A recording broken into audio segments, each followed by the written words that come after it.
2021년 3월 1일 LA 온누리 교회 가정에서 드리는 영상 새벽 예배입니다. 오늘 말씀은 마태복음 19장 1절에서 12절 가정도 하나의 교회입니다입니다. 예수께서 이 말씀들을 마치신 후에 갈릴리를 떠나 요단강 건너편 유대 지방으로 가셨습니다. 많은 무리가 따라오자 예수께서는 거기서 그들을 고쳐주셨습니다. 바리새파 사람들이 다가와 예수를 시험하려고 물었습니다. 이유가 된다면 사람이 그의 아내를 버리는 것이 적법한 것입니까? 예수께서 대답하셨습니다. 너희는 사람을 창조하신 분이 처음에 남자와 여자로 지으셨다라는 말씀과 그러므로 남자가 자기 부모를 떠나 아내와 연합해 둘이 한 몸이 될 것이다 라는 말씀을 읽어보지 못했느냐? 그러므로 그들이 이제 둘이 아니라 하나다. 하나님께서 짝지어 주신 것을 사람이 갈라놓지 못한다. 그들이 물었습니다. 그러면 모세는 왜 남자에게 이혼 증서를 주고 아내와 헤어지라고 명령했습니까? 예수께서 대답하셨습니다. 모세가 이혼을 허락한 것은 너희 마음이 완악하기 때문이다. 그러나 원래는 그렇지 않았다. 내가 너희에게 말한다. 누구든지 음행한 경우를 제외하고 아내와 이혼하고 다른 여자와 결혼하는 사람은 간음하는 것이다. 제자들이 예수께 말했습니다. 만일 남편과 아내의 관계가 그런 것이라면 차라리 결혼하지 않는 게 좋겠습니다.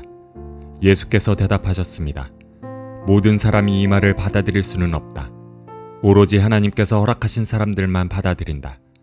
모태에서부터 고자로 태어난 사람도 있고 다른 사람이 고자로 만들어서 고자가 된 사람도 있고 또 하늘나라를 위해 스스로 고자가 된 사람도 있다. 이 말을 받아들일 수 있는 사람은 받아들이라. 할렐루야, 사랑하고 축복합니다. 함께 찬양하시겠습니다.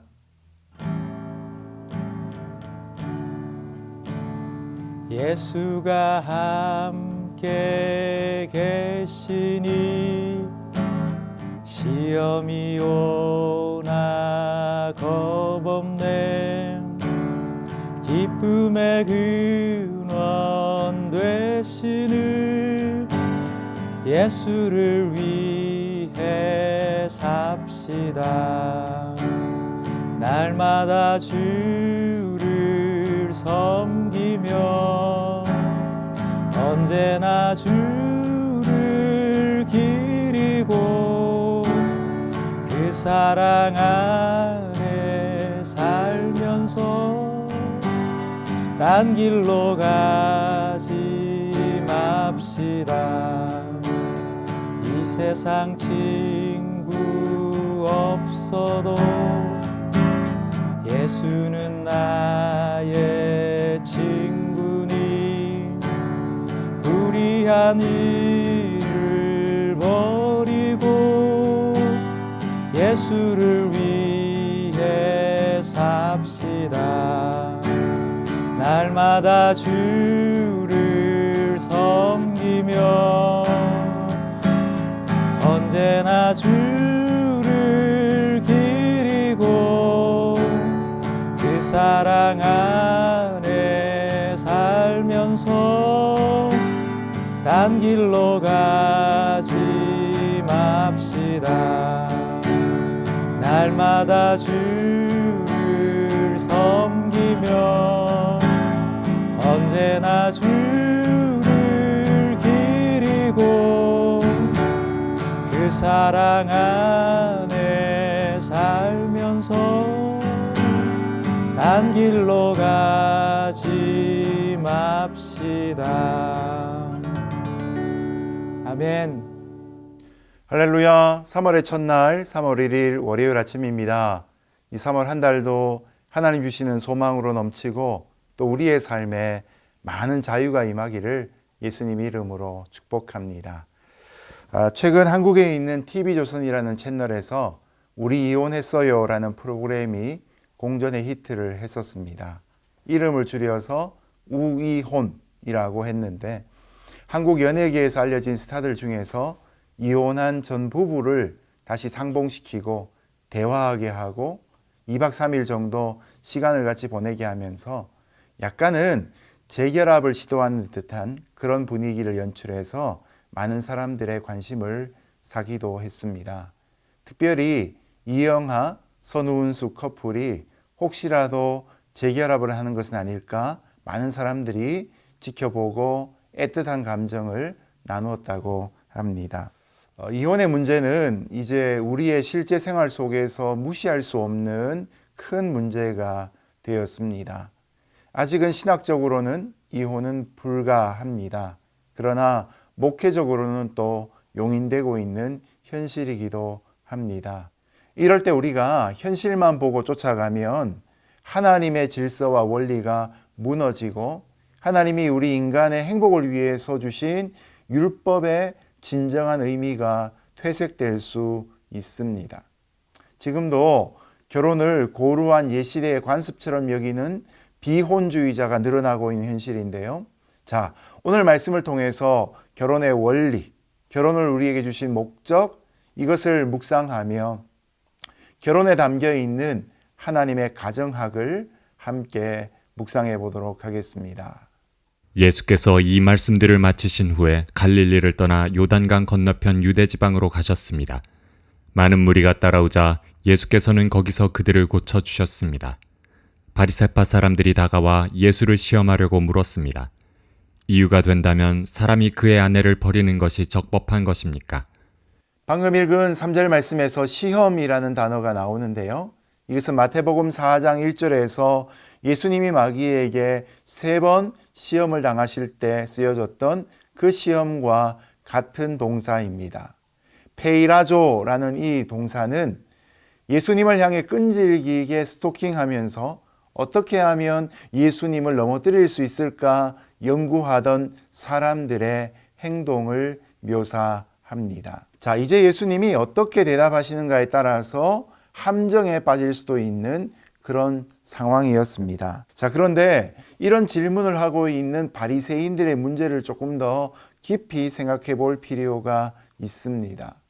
이들은 자신의 이혼 문제에 대해서 인간적인 생각에 빠져 있었습니다. 결혼을 해보니까 막상 아내가 신비감이 사라지고 실증이 나는데 그냥 또 이혼을 하려고 하니까 종교 지도자로서 비난받을 것이 뻔한 것이죠. 그래서 어떻게 하면 성경적인 가르침을 비껴나갈 수 있는가?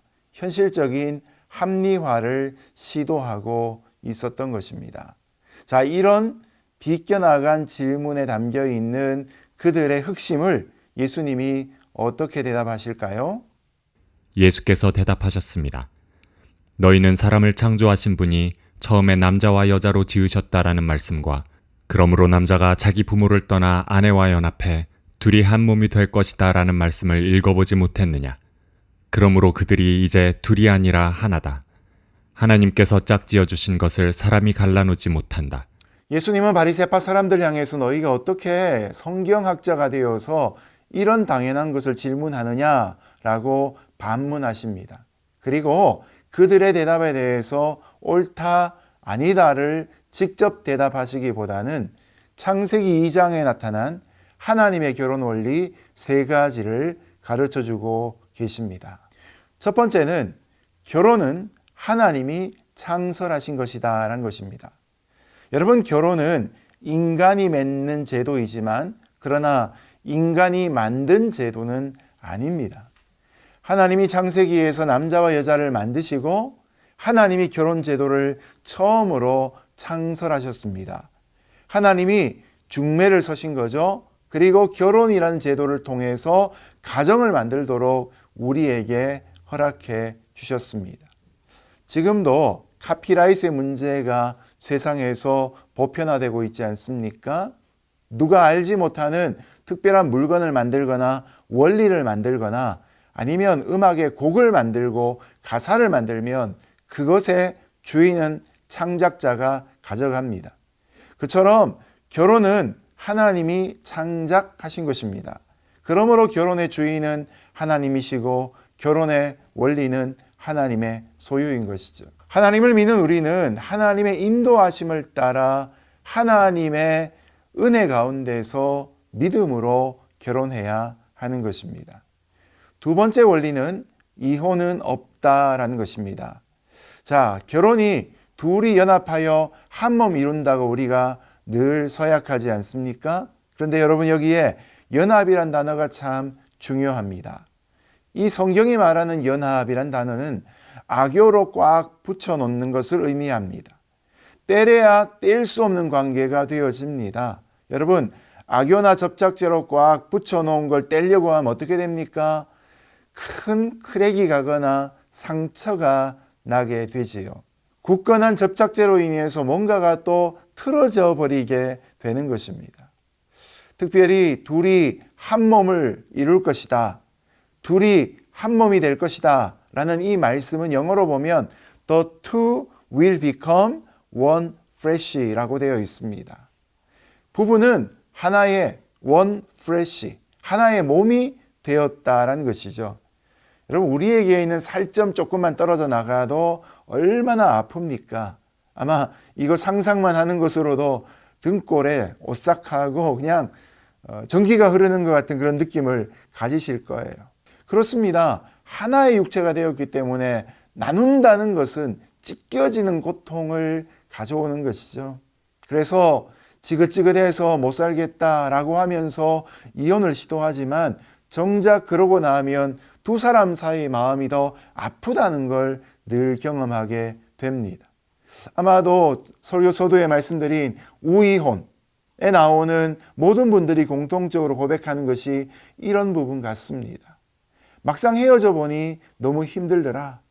늘 그래서 한쪽에서는 재결합하고 싶은 마음이 있는데 반대쪽에서는 절대로 안 된다라고 하면서 짠한 마음을 우리에게 보여주고 있는 것이죠. 우리가 막 투표로 해서 붙일 수만 있다면 아마 거기 등장하는 모든 사람들은 다 재결합하지 않을까 싶습니다. 여러분, 그래서 나누고자 하면 피차 간에 견디기 어려운 상처만 남을 것이다 라는 것이죠. 이혼은 절대 안 돼, 이혼하면 교회도 못 나와, 이런 말씀을 드리는 것이 아니라 이처럼 이혼이 우리에게 큰 아픔을 갖고 온다는 것을 우리는 알고 있어야 한다는 것이죠. 모든 일들에 항상 그러하듯이 사전 예방이 중요합니다. 오늘도 하나님이 우리를 한 몸 되게 하신 가정과 결혼의 원리를 잘 기억하며 하나님 안에서 믿음의 결혼을 감당하고 어려운 일이 있더라도 결혼의 서약을 다시 한번 기억하며 믿음으로 위기를 이길 수 있는 우리 성도의 가정 되시기를 예수님 이름으로 축복합니다. 세 번째로, 결혼은 하나님이 주신 사명을 감당하기 위해 행하는 것입니다. 태초에 하나님이 남녀를 만드시고 이들이 정복하고 다스리는 삶을 살도록 축복해 주셨습니다. 특별히 하나님은 아담이 열심히 사명을 감당하고 있을 때 아담이 홀로 있는 것, 곧 독차하는 것이 보기 좋지 않다고 여기시고 여자를 돕는 배필, 에제르로 허락해 주셨습니다. 그래서 결혼은 두 남녀가 연합하여 하나의 부부, 한 가정을 이루는 것이지만 두 사람만을 위한 것이 아니라 바로 하나님을 온전히 섬기기 위해 감당하는 것입니다. 결혼의 목적이 나의 만족이 아니라 하나님의 영광에 있다는 사실이지요. 사람이 자신을 위해 결혼하면 결국 이기적인 결혼으로 상대에게 나의 사랑을 채우라고 요구하게 됩니다. 여러분, 여기에서부터 갈등이 빚어지게 되는 것이죠. 그러나 두 사람이 서로 마주보고 또 서로가 함께 하나님을 바라보며 삼각형을 이루고 있을 때 건강한 가정과 결혼의 원리가 우리에게 실천될 수 있는 것이죠. 하나님을 위해 결혼했다면 하나님을 위해 가정을 잘 유지할 수 있기를 예수님 이름으로 축복합니다. 하나님은 처음 가정을 만드실 그때와 같이 지금도 이루어진 가정 속에서 하나님이 영광을 받으시기를 원하십니다. 그래서 하나님은 우리의 가정 하나하나를 마치 교회처럼 보고 계십니다.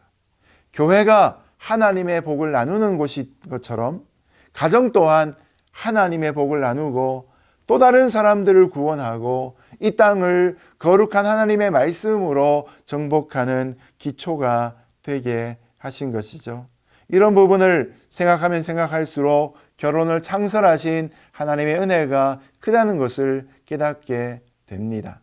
우리 모두가 이런 원리에 따라서 행복한 가정 이루며 유지할 수 있기를 예수님 이름으로 축복합니다. 그들이 물었습니다. 그러면 모세는 왜 남자에게 이혼 증서를 주고 아내와 헤어지라고 명령했습니까? 예수께서 대답하셨습니다. 모세가 이혼을 허락한 것은 너희 마음이 완악하기 때문이다. 그러나 원래는 그렇지 않았다. 내가 너희에게 말한다. 누구든지 음행한 경우를 제외하고 아내와 이혼하고 다른 여자와 결혼하는 사람은 간음하는 것이다. 언제나 진리가 선포되어지는 곳에 거부 반응이 일어나는 것처럼 이 말씀에서 바리새인들 또한 그런 거부 반응을 내보입니다. 바리새인들은 진리를 영접하지 않고 계속해서 예수님께 그러면 왜 모세가 이혼 증서를 써주어서 아내를 내버리려 했느냐고 따져 묻기 시작합니다. 여러분, 이들은 착각과 오해 가운데 빠져 있는 것이죠. 모세의 율법을 자신을 정당하기 위해서 단지 문자적인 의미만 쏙 가지고 와서 이용했던 것이죠. 이혼하고자 하는 사람들이 갖고 있는 그 완악한 마음을 그대로 내버려 두면 피차 불행해지니까 하나님이 모세를 통해 이혼 증서를 쓰고 헤어지도록 그만큼 신중한 결정을 내리도록 만들어 주신 것이 원래 법의 원리였습니다. 또 한 가지 더, 이때 잘못하면 연약한 여자들이 수치스러운 일이 발견되어질 때만 이혼을 허락하게 했는데, 이런 경우가 아닌 경우에도 마구 여자를 버림으로 인해서 그 여인들을 보호하고자 하는 목적이 또한 여기에 담겨져 있는 것이죠. 그렇지만 바리새인들은 이 두 가지의 이유를 깨닫지 못한 채 그냥 확대 적용시켜서 아내가 자식을 못 낳는다든지 아내가 밥을 태웠다든지 이런 작은 일들도 수치스러운 일이라고 주장하면서 별것도 아닌 트집을 잡아 결혼 생활에 파토를 내곤 했던 것입니다. 여러분, 여기에서 오늘날 현대에도 적용할 수 있는 중요한 결혼과 이혼의 원리가 등장합니다. 음행을 포함한 외도는 우리의 결혼과 가정을 유지하기에 참으로 어려운 위기의 상황입니다. 그 일 자체가 가족 공동체 모두에게 마음에 큰 상처를 줍니다. 그래서 모세는 과거에 이런 기준이라면 어쩔 수 없이 가정이 깨어질 수밖에 없구나 라는 차원에서 이혼 증서를 쓰게 했던 것이죠. 그러나 여러분, 이런 모세의 원리를 오늘날 적용할 때 그러면 모든 외도의 상황에서 다 깨어지고 이혼해야 되느냐? 여러분, 예수님이 이 말씀을 하신 원리는 그것이 아닌 것을 보게 되지요. 그런 때라도 기다리고 인내하며 기도하며 그 영혼이 돌아오기를 바라고 기다릴 때 때로는 회심하고 돌아오며 크게 후회하고 반성한 일들이 있지 않겠습니까? 바로 그래서 바울은 어찌하든지 그 가정을 위해 믿지 않는 남편을 위해서도 그 가정을 깨지 말라고 우리에게 도전하기도 했던 것이죠. 예수님이 모세의 율법에 이렇게 덧붙이십니다. 이 이외의 어떠한 이유에든지 아내를 버리고 다른 여자에게 장가드는 것은 간음이다 라고 분명하게 못 받고 계시는 것이죠. 예수님은 이혼의 많은 동기가 근본적으로 정욕에 있다는 사실을 간파하시고 인간의 욕망 때문에 가정을 깨뜨리는 것을 분명히 잘못되었다고 선언하고 계신 것입니다. 결혼과 순결, 이것은 함부로 생각할 수 있는 문제가 결코 아닙니다. 살아보고 경험해보고 결혼할까요 말까요?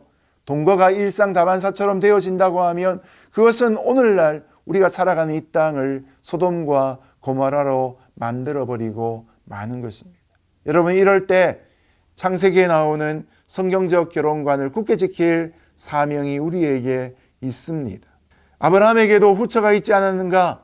꼭 그런 잘못된 예를 가지고 핑계를 대는 것이 아니라 여러분, 성경에 등장하는 이삭과 리브가처럼 아름다운 가정을 흠모하고 실천해 나갈 수 있는 저와 여러분 될 수 있기를 예수님 이름으로 축복합니다. 이 시대 우리 그리스도인들이 이 땅에 있는 사람들과 가장 쉽고 그리고 정확하게 구별될 수 있는 가장 중요한 기준은 바로 성경적 결혼관이 있음을 깨닫고 여기에 담긴 하나님의 절대 주권과 하나님의 온전하신 인도하심대로 하나님의 복을 가정 가운데 충만하게 누릴 수 있는 저와 여러분 되시기를 예수님 이름으로 축복합니다. 제자들이 예수께 말했습니다. 만일 남편과 아내의 관계가 그런 것이라면 차라리 결혼하지 않는 게 좋겠습니다. 예수께서 대답하셨습니다. 모든 사람이 이 말을 받아들일 수는 없다. 오로지 하나님께서 허락하신 사람들만 받아들인다. 모태에서부터 고자로 태어난 사람도 있고 다른 사람이 고자로 만들어서 고자가 된 사람도 있고 또 하늘나라를 위해 스스로 고자가 된 사람도 있다. 이 말을 받아들일 수 있는 사람은 받아들이라. 예수님의 말씀을 들은 제자들의 반응은 그렇게 결혼 생활이 힘들다면 아예 안 하는 게 낫지 않습니까? 라고 하는 체념의 고백이었습니다. 여러분, 그런데 사람마다 자신이 갖고 있는 결혼에 관한 나름의 꿈이 있지요. 그런데 결혼을 해보면 눈에 있는 콩깍지가 벗겨지기 시작하면서 상대방의 모습이 마음에 안 들 경우가 생깁니다. 때로는 우리가 다르기 때문에 느끼는 매력이 살다 보면 충돌되는 부분이 있기도 한 것이죠. 와, 이런 경우에는 일평생 이혼도 못하고 어떻게 살아가나? 그래서 제자들은 차라리 결혼하지 않는 게 더 좋겠다라고 생각했는지도 모르겠습니다. 근데 여러분, 결혼을 편하자고만 합니까? 그러면 결혼의 원리를 잘못 이해하신 것입니다. 아까 처음에도 말씀드린 것처럼 결혼은 하나님의 영광을 위해 하는 것입니다. 네, 결혼 생활은 힘든 것입니다. 이것 알고 해야 합니다. 힘들지만 의미 있고 보람 있고 행복한 것입니다. 결혼 생활 한 30년, 40년, 50년 해보면 영혼의 친구가 된 배우자가 얼마나 귀한지 알게 되는 것이죠. 육체의 매력도 다 거두어지고 소득도 이제는 다 줄어들고 이제는 건강도 좀 떨어져서 서로가 서로를 도울 수밖에 없는 입장이 되어버릴 때 비록 육신은 후패하였으나 그 속에 빛나고 있는 그 맑은 영혼을 서로가 발견하고 할 수 있을 때 우리는 진정 행복한 결혼을 누리고 살 수 있지 않겠습니까? 자녀를 낳는 것뿐만 아니라 손주 때 정도쯤 생기고 나면 아낌없는 내리사랑이 막 나가기 시작하면 우리 정말 결혼 잘했어요. 이런 고백이 나오지 않겠습니까? 여러분, 독신으로 사는 것도 자기 마음과 의지대로 되는 것이 아니고 하나님의 부르심이 있어야 합니다. 그처럼 결혼에도 하나님의 부르심이 있다는 사실을 깨닫고 오늘도 사랑하는 배우자를 향해 사랑의 고백을 할 수 있기를 주님 이름으로 축복합니다. 그리고 우리 교회에 있는 모든 결혼을 바라는 그런 성도분들에게 믿음의 짝 주님께서 보내주시기를 예수님의 이름으로 축복합니다. 이제 말씀을 맺겠습니다. 행복한 가정 누구나 꿈꾸지만 죄악된 인간의 본성상 노력하지 않고서는 결코 원만한 가정을 이룰 수가 없습니다. 가정에서도 하나님의 말씀에 순종할 때 허락하신 배우자와 함께 힘써 사랑을 일구어 갈 때 행복한 가정, 건강한 가족들이 될 수 있을 것입니다. 여러분, 가정이 교회인 것 잊지 마시기를 주님 이름으로 축복합니다. 기도하겠습니다. 하나님 아버지, 아담이 홀로 있는 것을 하나님이 기뻐하지 않으시고 그 아내를 지으셔서 첫 가정을 만들게 하시고 복을 주신 것을 우리가 기억하게 하시고 오늘도 우리가 이루는 모든 가정 속에서 하나님의 꿈을 꾸고 하나님의 은혜를 누릴 수 있는 복된 통로가 이루어지게 하여 주옵소서. 예수님 이름으로 기도드렸습니다. 아멘.